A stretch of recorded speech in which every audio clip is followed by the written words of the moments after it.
about to listen to the Dr. Daliah Show. Sassy, stimulating medical talk radio. Any medical advice Dr. Daliah Wax gives on her show should not be substituted for an actual visit to your medical provider.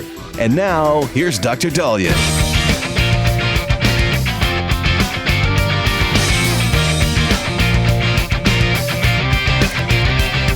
All right, we are back on the Dr. Daliah Show. Thank you all for tuning in. 1-877-DOC-DALI, 1-877-DOC-DALI. So many of you might have seen the disturbing footage of a Las Vegas woman who drowned at a local athletic club. And when you sadly see the video and you see the passerbyers and the other swimmers clueless to something was going on, It could have been a death prevented. It could have been prevented. And so I'll tell you a little bit about what happened. Leticia Gonzalez Triplet, 58 years old, died on the morning of February 4th in the North Decatur Las Vegas Athletic Club swimming pool, LVAC. And it looked like she was swimming in one of their main pools.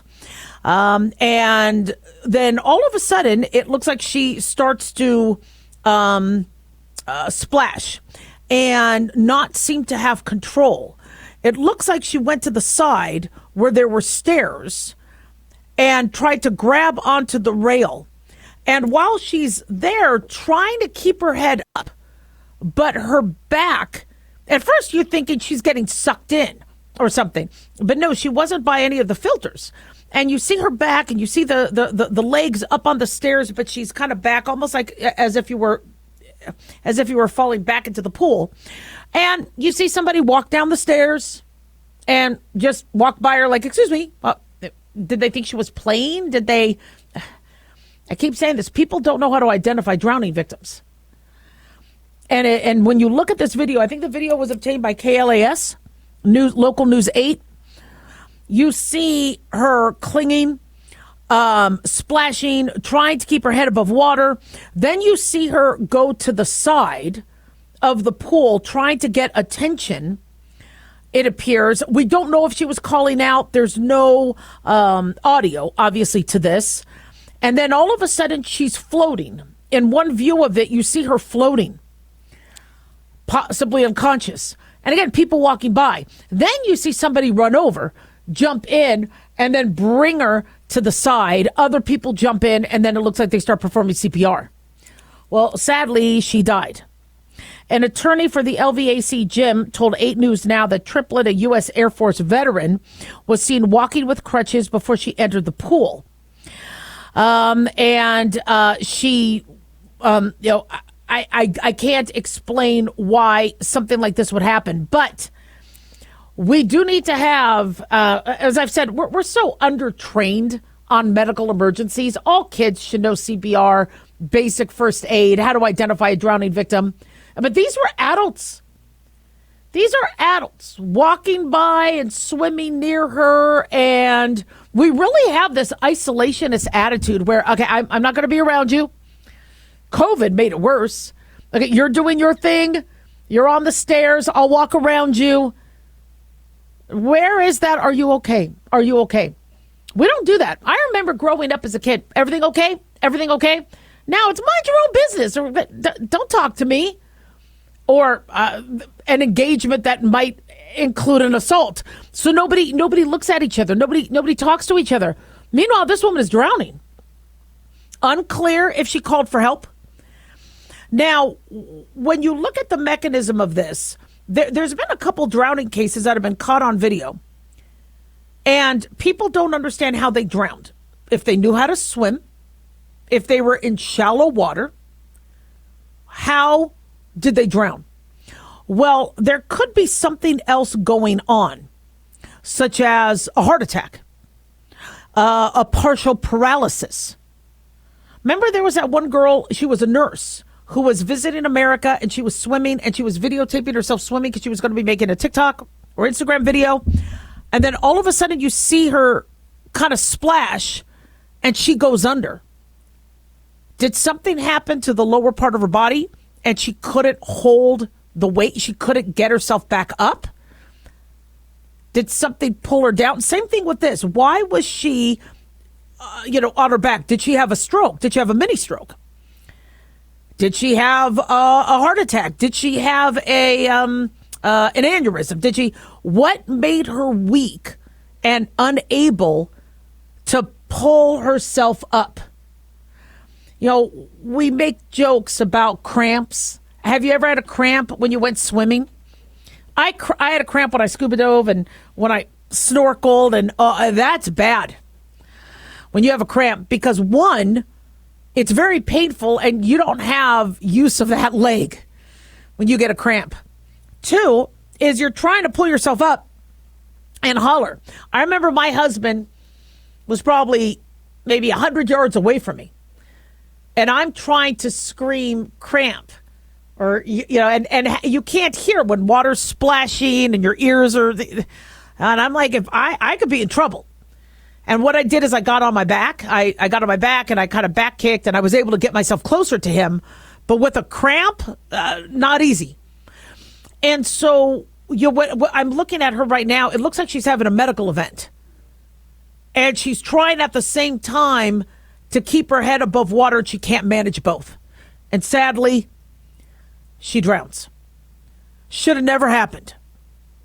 Never happened. Now, there's going to be obviously a lot of discussions on having lifeguards and having... a lot of these places don't have lifeguards. I've been very intrigued by that. I thought there were laws where all pools had to have a lifeguard. But what really caused her to die was there were so many other people there. Even if there wasn't there were so many other people there that could have helped her. And nobody now is of the mindset, are you okay? Do you need help? We need to get back to that. And I understand there's some dangerous people out there that'll stab you just because you looked at them the wrong way. That there's people that you're trying to help that might accuse you of assault. I get we live in a world where people you want to help can turn on you. But when we're talking about a pool, for the love of God, see if they're okay. Watch them or get a lifeguard to watch them. But she shouldn't have drowned. 1-877-DOC-DALIAH. Don't go away.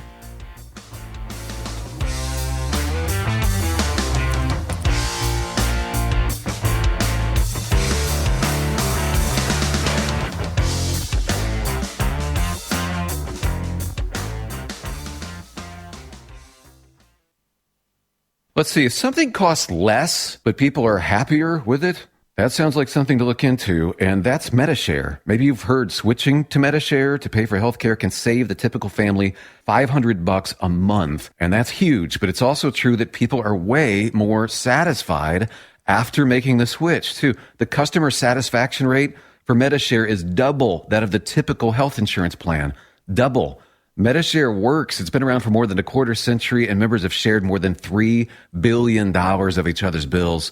People love having telehealth and a huge nationwide PPO network. So, yeah, you can save a ton and like it better. Imagine being happy with how you're taking care of your health care. So if you're self-employed or part of the gig economy, or you just want a plan you're happy with, you can call right now and get a price within 2 minutes. A very, very smart use of 2 minutes. Here's the number you need. 855-SHARE-40. That's 855-SHARE-40. 855-SHARE-40.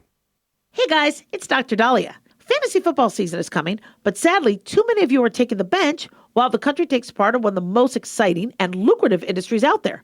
Don't know how to play? Well, huddle up and listen. Paul Kalikas and I have written a fantasy football pocket guide for beginners. This book walks you through the basics and shows you how simple and lucrative joining or creating a fantasy football team can be. Read our Fantasy Football Pocket Guide for Beginners found on Amazon or follow the links on X and Facebook. That's Fantasy Football Pocket Guides for Beginners. Don't be left out. In a study, it was found that 33% of 44 herbal supplements had no trace of the advertised herb. Don't let that happen to you. Hi, this is Dr. Mitch. If you want to ensure quality, please go to TotalWellness.com. Supplements made for physicians only now available to you too.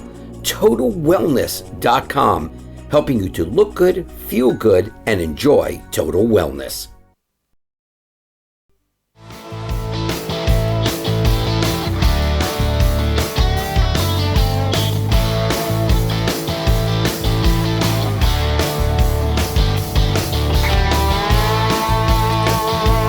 All right, we are back on the Dr. Daliah Show. Thank you all for tuning in.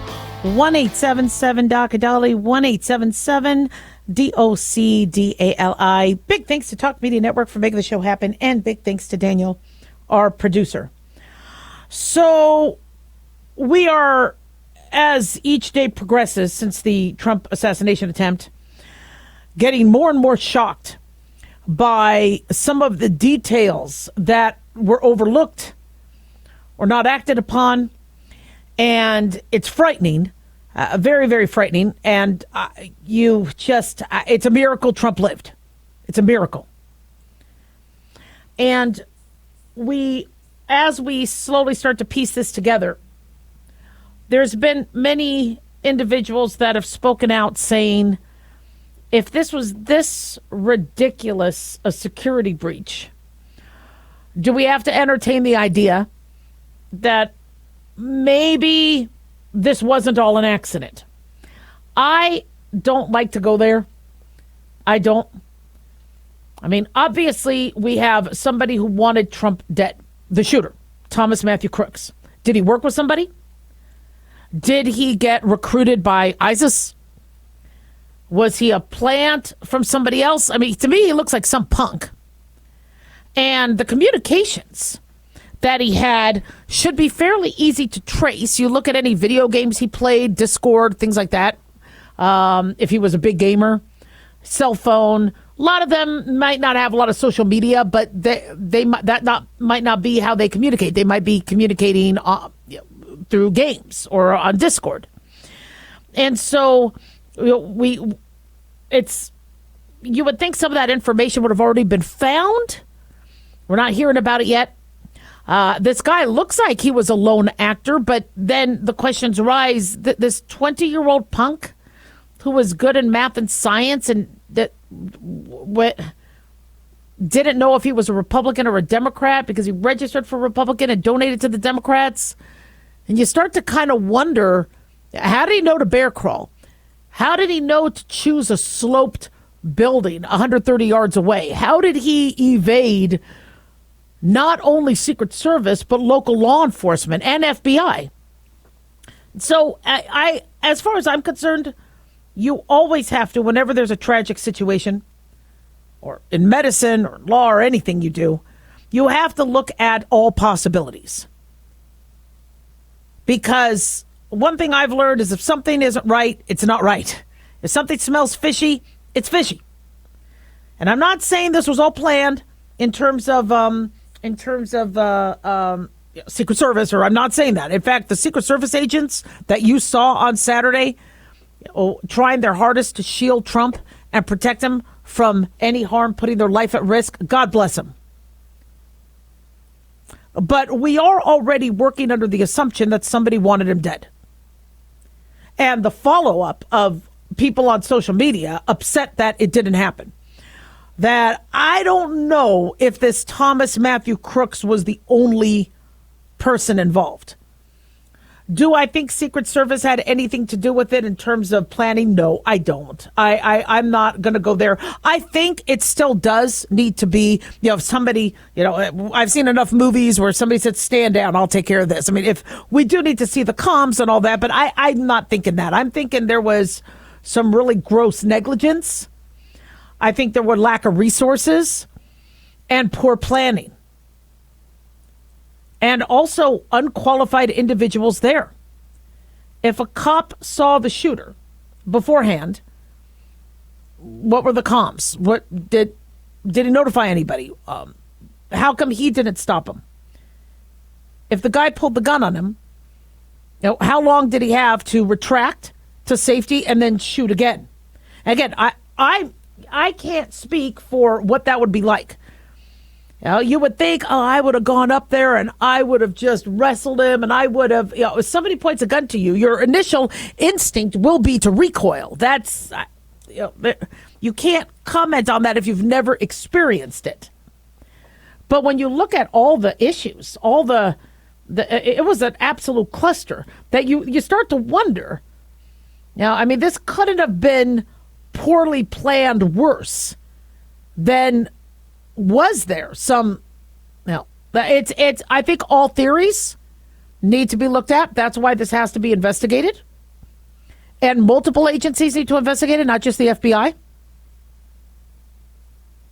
But when you do hold, and I'm no Secret Service expert, but when you do hold an event, your security starts days before. And we're being told that Thomas Matthew Crooks, the wannabe assassin, likely scouted the Butler Farm rally site,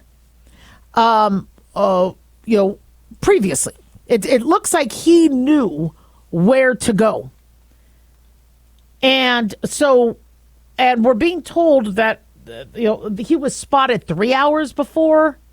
We saw kids and adults see him on the roof a minute and a half before. We saw, 30 minutes before. I think he had a run-in with a police officer. These are things that shouldn't have happened, especially in 2024. Apparently, he was carrying a rangefinder and behaving suspiciously when he showed up in or just outside the venue Saturday before President Donald Trump took the stage, this according to law enforcement sources. Other evidence emerged that he bought a bunch of ammo before the rally. He also got a ladder at Home Depot, according to Fox News. Now, again, a lot of people buy ladders at Home Depot. Home Depot couldn't do that. What would they expect? But he obviously had planning. He knew where the elevated positions were. He knew what type of ladder he would need to access if he needed a ladder.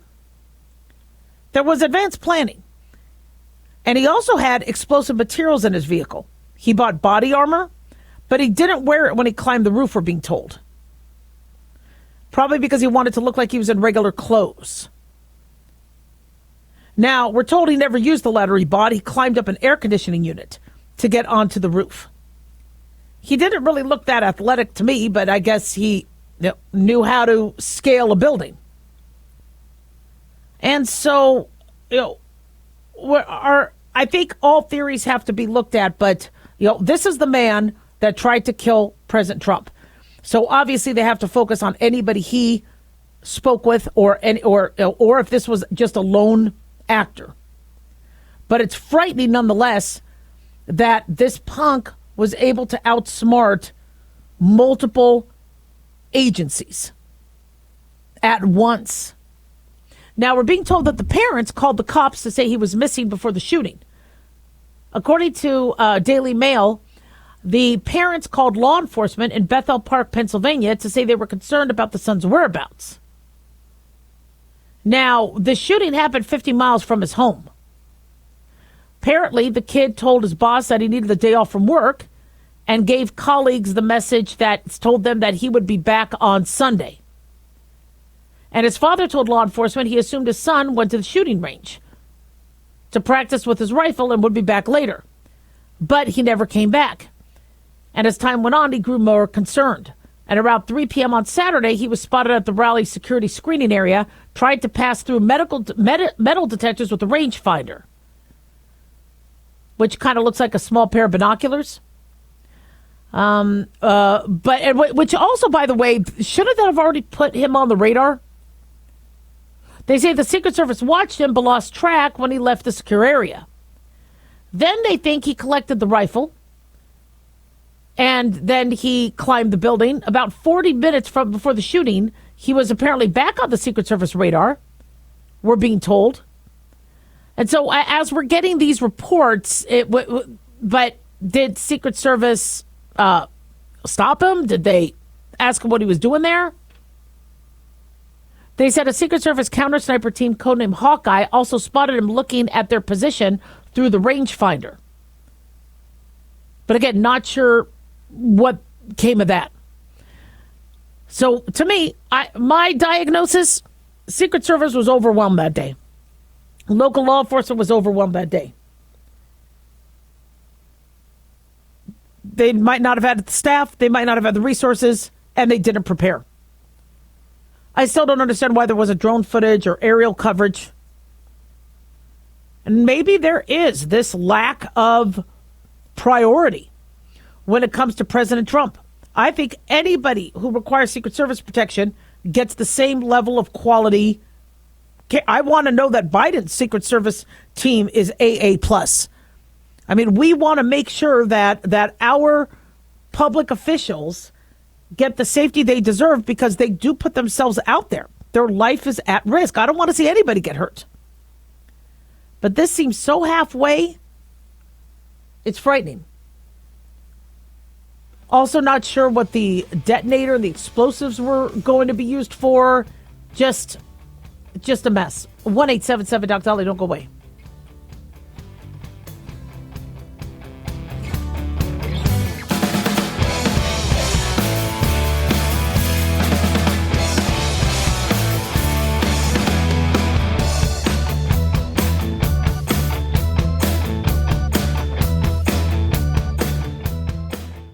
Guys, Dr. Daliah here. Addictions can sneak up on us and come in many forms, whether it's drugs, alcohol, sex, video games, porn, or something less obvious such as food, internet, or shopping. Addiction can seem innocent at first and then evolve into an insurmountable evil. In our book, Addiction Basics, Caitlin Kalikas and I dive into the common addictions and provide tips for identifying and preventing these before they sneak in and take over our lives. Addiction Basics can be found on Amazon or my website, drdaliah.com. Check it out. At Hotshot Secret, we share the science behind common diesel problems and their solutions. For example, Hotshot Secret Stiction Eliminator. Stiction, that sticky friction, undermines the performance of diesel engines. Third-party ASTM testing verifies that Stiction Eliminator removes 2 times as much stiction than any alternative on the retail shelf. Stiction Eliminator is formulated to be left in the engine oil. It works as you drive. Available at truck stops, Tractor Supply, O'Reilly's Auto Parts, and online at HotShotSecret.com. Hotshot Secret. Powered by science.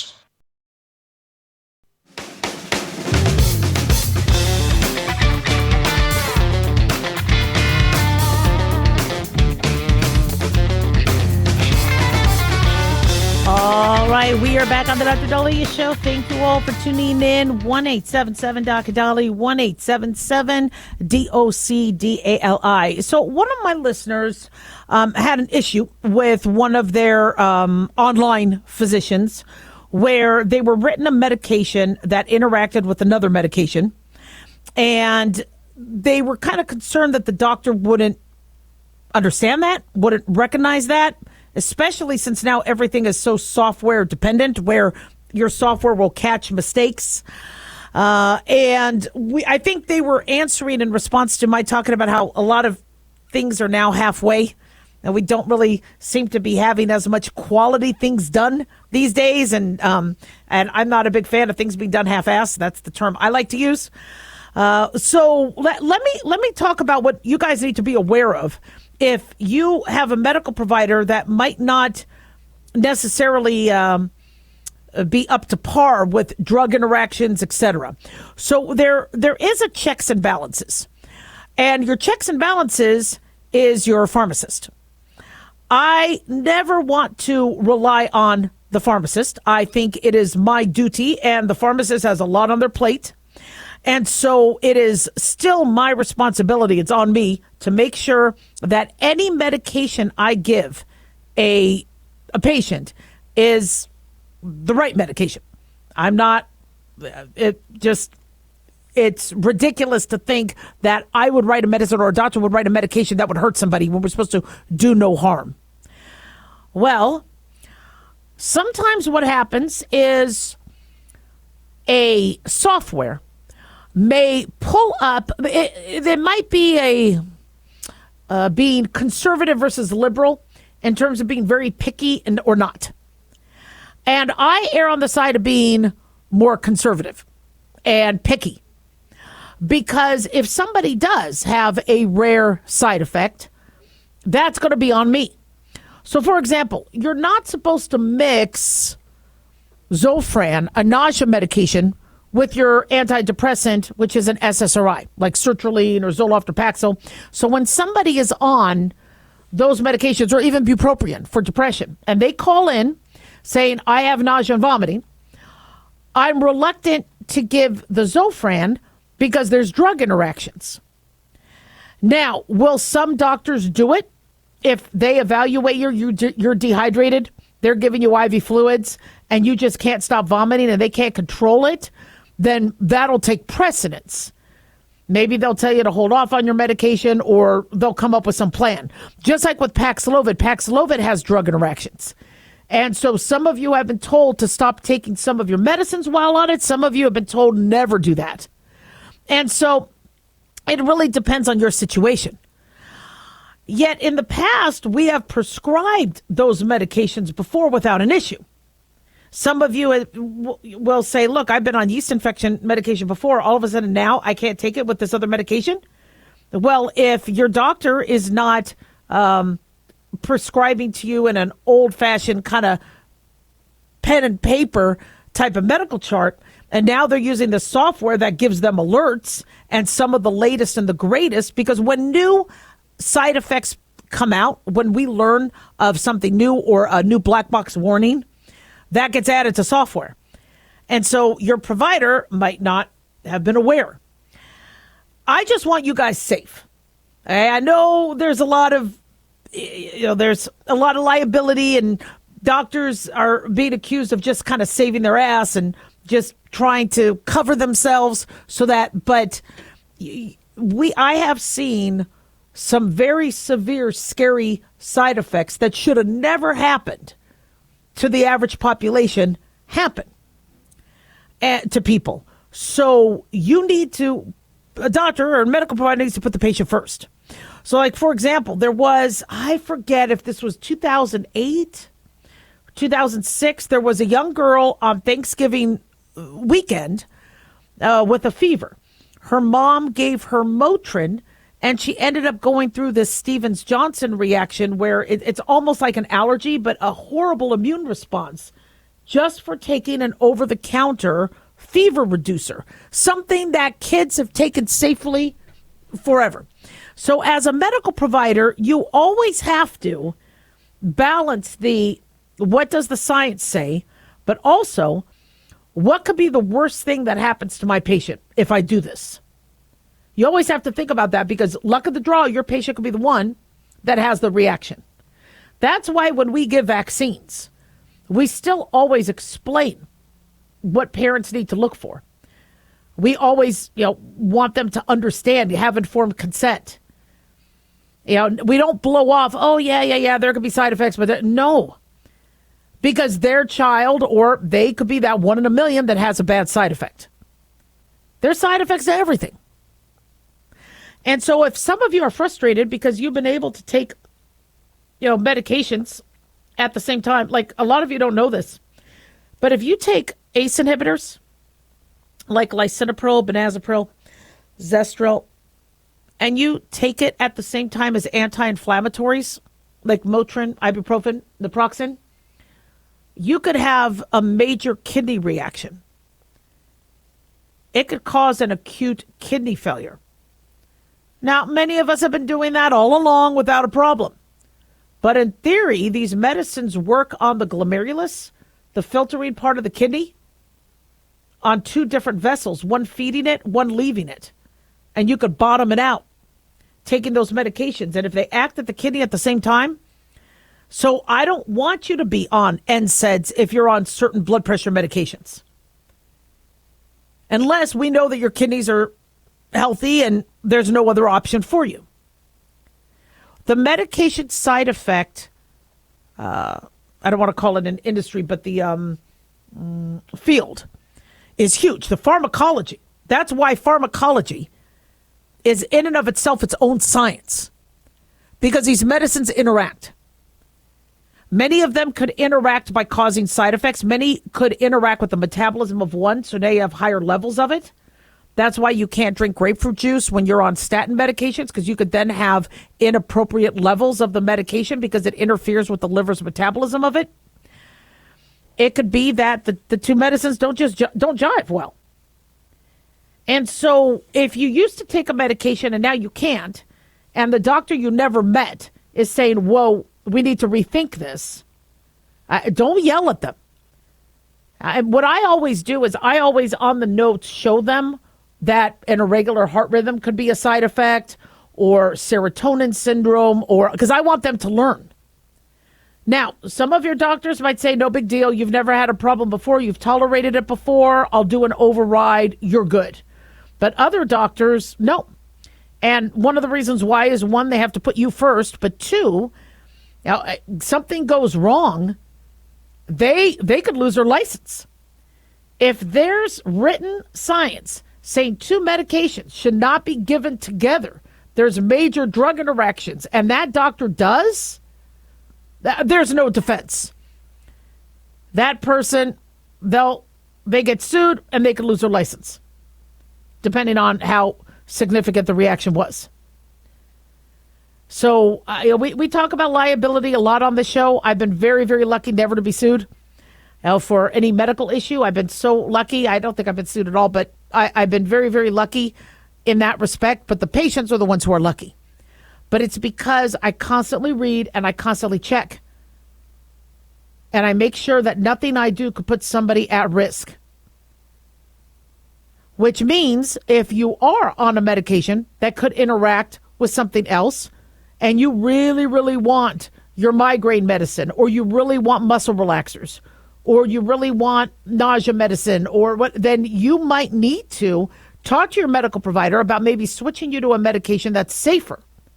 Because you will be if you're not seeing your regular doctor and you're getting brand new spanking doctors over the phone that don't know you, they're going to go by the book. You don't have that old, farm doc that's like, you know what, I know you, I got you covered sort of thing. No, they're going to do everything by the book. 1-877-DOC-DALIAH.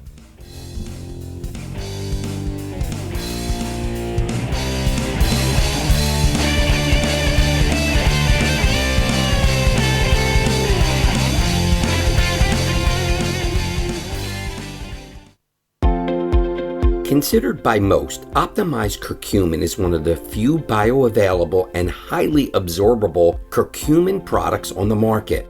Hi, I'm Dr. Mitch. Since most chronic diseases have inflammation, our optimized curcumin seems to be a perfect addition to any nutritional program. It makes sense to me that preventing or reducing inflammation is a key component to our overall health. The Mayo Clinic found that curcumin can decrease swelling and inflammation, has antioxidant properties, and research suggests that curcumin can prevent cancer, or at least slow the spread of cancer, and in many instances make chemotherapy more effective. It protects our healthy cells even from radiation. TotalWellness.com, where we help you to look good, feel good, and enjoy total wellness. Self-reliance. It's not a phrase we hear much in our culture these days. It might conjure up images of pioneers, the West, rifles, strapping men, and strong women. But what does it mean for us in today's world? The New American Magazine has just released its latest collector's edition, Self-Reliance, Foundation of Freedom. In it, the New American authors outline the necessity of self-reliance for a free people, tips for self-reliant living, and the importance of not giving up hope. This unique edition includes articles on the self-sufficiency of the founders, preparing for a worst-case scenario, firearms, financial self-reliance, the importance of community, and many other topics by expert writers. Now, for a limited time, the New American is offering a bundle of 3 collector's editions, Self-Reliance, The Great Reset, and Trump World, for just $19.95. Available at shopjbs.org. Visit shopjbs.org today.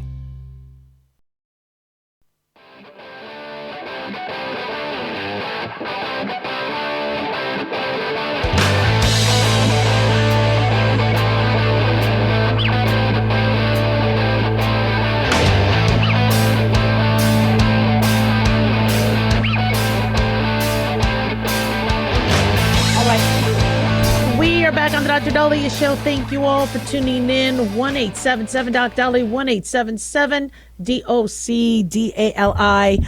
Don't forget to follow us on Twitter at Dr. Daliah and on Facebook, The Dr. Daliah Show. We are also on YouTube.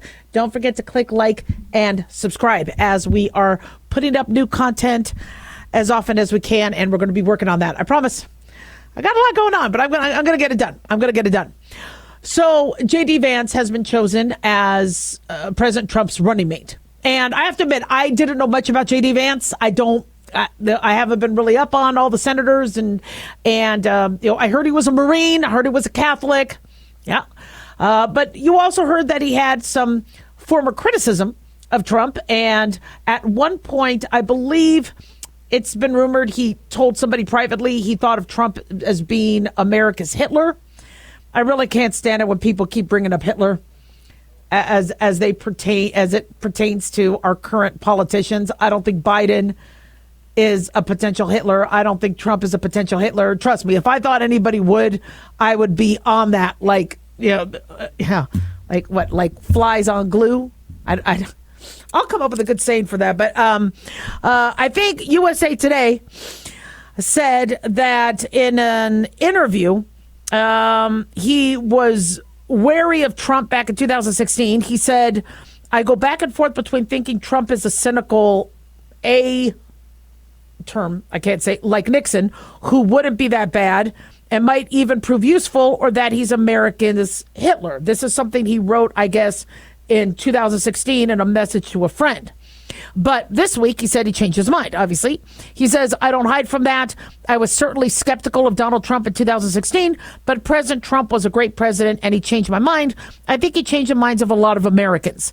So one thing that is being brought up by both sides is something that we will always be intrigued by in the political world. How you could go thinking one side and then switching, like Senator Lieberman switching parties, JFK Jr. switching parties, supporting Trump, not supporting Trump. We see this behavior during the primaries. I mean, Kamala Harris went after Biden. They did not look friendly at all. And then all of a sudden, they have to become running mates. Trump, see Nikki Haley at the GOP convention and Ron DeSantis when there were some pretty bitter feuds between them. And, Trump with his name calling and all that, supporting him. And on one end, people find that pretty admirable, where you could put issues aside, put your personal egos aside to get the job done.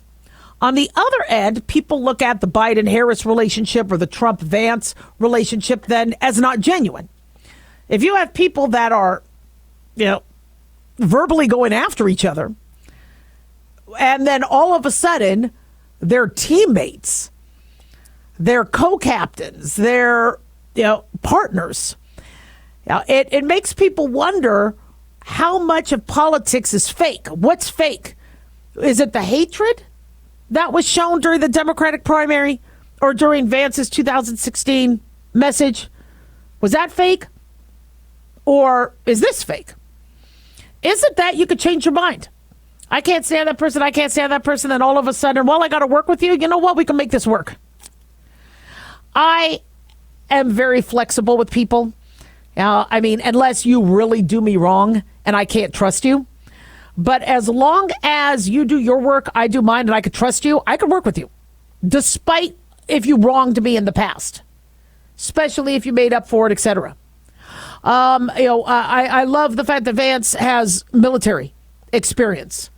That I think he's the only person in the campaign between the Democrats and Republicans in terms of the presidential, vice presidential ticket that has military experience. Now that's nice. Do I like what he said about using the term Hitler? Ridiculous. And it could have been he was very green. He's like 39. So in 2016 he was 31. Vivek Ramaswamy got himself caught in some verbal issues because, again, green. When you're new to politics, you might think you're saying that. Yes, the Republicans are going to move on. And can they work together? Can they partner? Absolutely, they can. But when we learned that George Bush and Bill Clinton were good friends, Yeah, and you saw all the tumultuous, back and forth between the Republicans and Democrats between the 90s and the early 2000s. And you're like, guys, these guys still continue to be friends. You start to kind of wonder how much of this is for show. The other thing you also wonder is, you need to fight for yourself, but you also, Vivek did a very interesting take for his campaign. He went after Nikki Haley hard, but he always seemed to be soft when it came to Trump. Because he wants to make his alliances. Some people didn't like that. They were like, say what you need to say. Don't try to be a Trump 2.0. And others thought, why are you going after another fellow Republican? Same thing with the Democrats. A lot of people did not like Kamala Harris and the stuff she had accused Biden of during the Democratic primary. And they were like, whoa. Yeah, and so people want to see unity. People want to see their teammates. Nobody wants to see the Dallas Cowboys or the Raiders or the Niners, go after each other. They want to show teamwork and unity. But on the other end, you can't get stuff done as a political party if everybody's yes people. You need to be able to have a variety of opinions. And you need to be able to, say, look, I don't think this might, I think this could hurt us. This, there have to be discourses. That's what makes American democracy so good. And we as voters need to express that. Otherwise, these politicians think they're preaching to the choir. That's why I love our freedom of speech and our right to assemble peacefully. To go, look, we're concerned about this. This is something we need to be aware of. And I love how you have both sides so people can see both sides.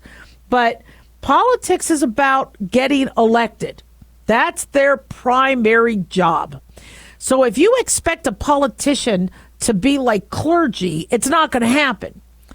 If you expect your average politician to be like your family doc or your kindergarten teacher, not going to happen. It's a game they have to play. And so will J.D. Vance be a good vice president? I hope so. Will Kamala Harris be a good vice president or later a good president if she wins on the Democratic side? I hope so. But, when people bring up, well, they didn't like each other. None of them like each other on one end. Some of them are best friends. You think the average person really likes Adam Schiff? He doesn't look that lovable. Nancy Pelosi does not look that lovable. I don't think a lot of people cuddle with Trump. I mean, he does. These are people that are not very lovey-dovey. They are. It's all about alliances and partnerships, which is why those Survivor shows were kind of interesting. How your friend one day is going to be backstabbing you later. And we see this, and it's not something we like to see. We don't want to see. People go after each other in Congress. We don't like to see Democrats go after Democrats, Republicans go after Republicans. We don't like to see that. But they also have to be the priority. Their alliance needs to be with their constituents. And because that's who hired them. 1-877 Doc Daliah, don't go away.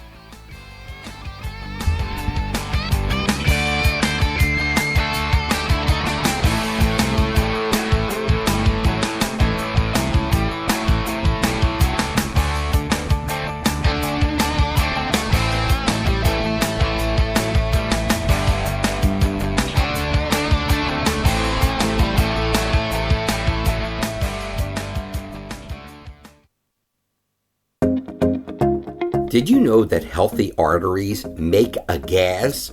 Yes, actually 3 known gases. Hi, I'm Dr. Mitch, and nitric oxide is a gas that's readily made all day long to keep our arteries open by relaxing the blood vessel walls. By doing this, our circulation is increased, bringing blood, oxygen, and nutrients to every part of your body. Both age and poor diet can lead to a loss of this precious gas, and in turn, blood pressure can go up, energy can go down, and you can get tingling in your hands and feet. Well, our product, Ultimate Nitric Oxide, can easily help fix this lack of nitric oxide. Go to TotalWellness.com. That's TotalWellness.com, where we are helping you to to look good, feel good, and enjoy total wellness.